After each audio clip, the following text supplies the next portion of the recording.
But sometimes when The Daily Show gets a little snarky or ideological or self-referential, I tune out. That's when I turn to my second source of news, the cartoon. The Daily Show and The Colbert Report are top forms of political humor and satire in today's society. They provide comedy along with political information about the society we live in. Millions of people today tune to television to see comedic interpretations of political figures such as Sarah Palin and Barack Obama. Political cartooning is nearly as old as government. In the early 1860s, this old art form became a new form of political expression, which brought information to people through humor. Political cartooning in magazines and newspapers influenced public opinion with their simple illustrations and interpretations of the world around them. The most prominent and influential cartoonist of this time was Thomas Nast, whose legacy includes his modern rendition of Santa Claus to the creation of the Republican elephant and the popularization of the Democratic donkey. Yet, among his legacies, the one action that defined Thomas Nast was his campaign against the corruption of the infamous Tweed ring. Thomas Nast would never have been able to publish and circulate his cartoons if it were not for the widespread use of newspapers. Johann Gutenberg invented the printing press in 1436, and in the late 1700s, political cartoons began to appear scarcely in U.S. newspapers and magazines. During Andrew Jackson's presidency, caricatures were printed less than twice a month. This demonstrates the unpopularity and impracticality of cartoons during this time period. Then, in 1843, in Britain, woodblock printing in newspapers became widespread due to the simple and efficient methods that were established. Since these woodblock prints were easily made, it became possible to print illustrated newspapers, such as Harper's Weekly, first published in 1857. The Civil War broke out in 1861, and Nast's cartoons greatly influenced public opinion about the war. Lincoln was even impressed by Nast and said, "Thomas Nast has been our best recruiting sergeant. His emblematic cartoons have never failed to arouse enthusiasm and patriotism." His newfound power elevated his fame and journalistic influence. Nast then began using his signature caricatures. Caricatures are an art form where a person's characteristics and features are purposely exaggerated. Caricatures soon became Nast's trademark and helped define his legacy. The post-Civil War Reconstruction period gave Nast victims to help him perfect his art of caricaturing. President Andrew Johnson was a favorite subject of Nast. Nast heavily criticized Johnson's Reconstruction policy and his view on African Americans. Nast used his fame and new techniques in his fight against one of the most corrupt political machines in American history, the Tweed ring. One of the most powerful and corrupt politicians in New York City was William Marcy Boss Tweed. Tweed became prominent because of the draft riots by New Yorkers during the Civil War. These riots were the catalyst allowing Tweed to become chief sachem of the Tammany Hall Braves, a political organization that brought powerful Democrats in New York City together.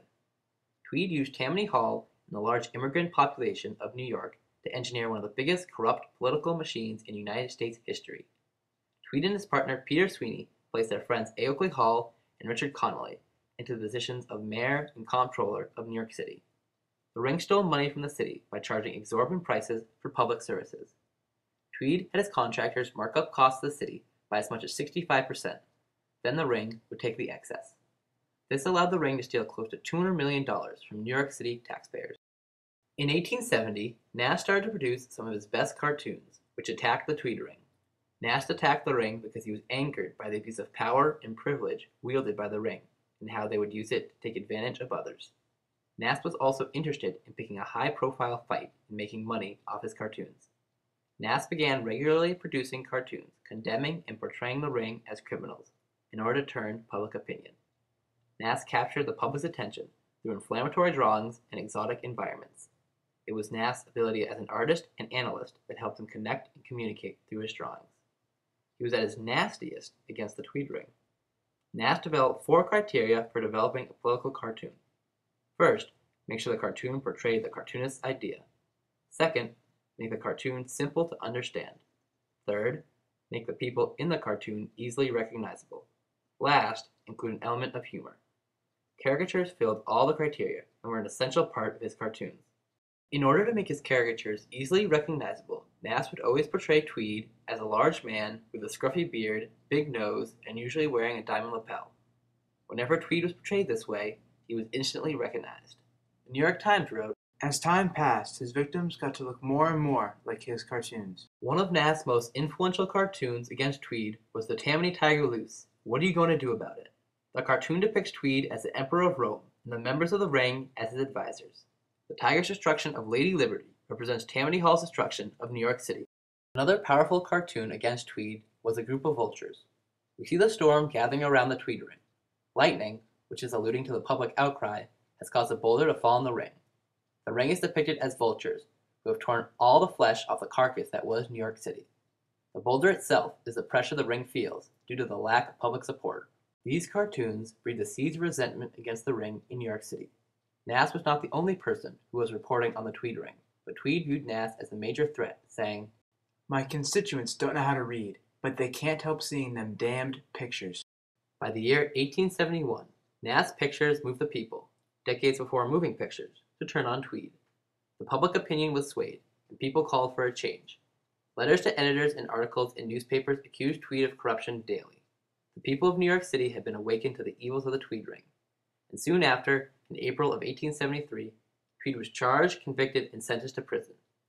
Tweed would later escape to Spain, and was only recognized by authorities due to a cartoon of Tweed drawn by Nast. Nast's legacy was built through his ability to make cartoons and political comedy a prominent part of American society. Nast was able to popularize many symbols and ideas because of his success during the Civil War and his battle against the Tweed Ring. Harper's Weekly readership tripled during Nast's battle with Tweed. The battle demonstrated how cartoons were a more viable source of media for the undereducated masses of New York City. Even after Nast had dethroned Tweed, Harper still had 40,000 more subscribers than the New York Times Weekly. Nast popularized the art of caricaturing, and his work led to caricatures becoming a common art form. Nast changed caricaturing from focusing on social evils to focusing on political evils. In 1910, after Nast's death, caricatures continued to develop, from pen and ink and composite sketches to crayon and ink drawings. Nast's influence on cartooning can easily be seen throughout caricaturing advanced. Throughout the next 80 years, caricaturing still played a larger role in the media. In World War I, cartooning developed into propaganda, and this continued into World War II. In the 1950s, African Americans began using characters to help fight racism and help fuel the civil rights movement. Then, during the Vietnam War, caricatures were used to display political unrest and dislike of the government. This is similar to the environment in which Nast thrived.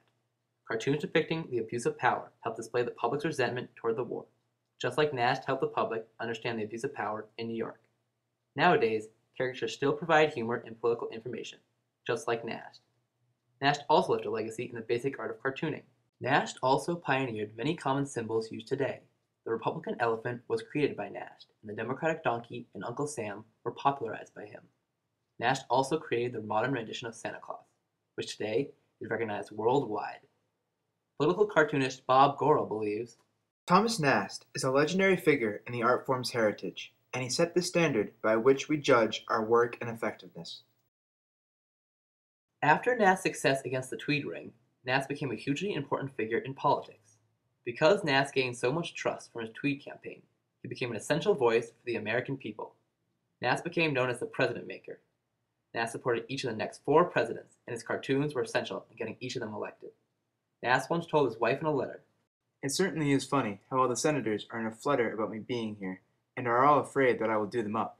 The power frightens me." One of Nast's negative legacies in politics is the concept of mudslinging through cartoons. Nast popularized the idea of taking an opponent's faults and using them to discredit that person. Mudslinging is still prominent in today's political cartoons. In this year's election, both candidates attempted to define the other candidate using mudslinging tactics.